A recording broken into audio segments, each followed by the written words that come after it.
Ni hao, good morning guys. So umuwi nga ako ng 7:00, overtime ko lang kagabi. So pwede namang umuwi ng maaga pagka overtime. Dito ako dumadaan sa may red gate, dito sa may Mabuhay.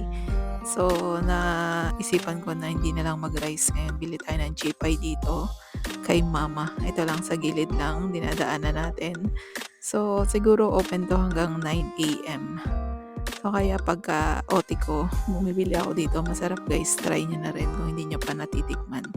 So 125 yung binili ko kasi may kasamang squid ball. So hindi na nga ako magra-rice guys, yan na lang yung kakainin ko. Then diretso na rin akong umuwi ng dorm. So ayan, dito ako dumadaan pa uwi ng dorm. So bibili ako ng prutas dito kay mama. Siya yung nagbebenta ng taho. Dati taho lang ang binebenta niya, ngayon ang dami niya ng prutas. So, bili na rin kayo sa kanya. So, mura lang naman yung mga fruits niya.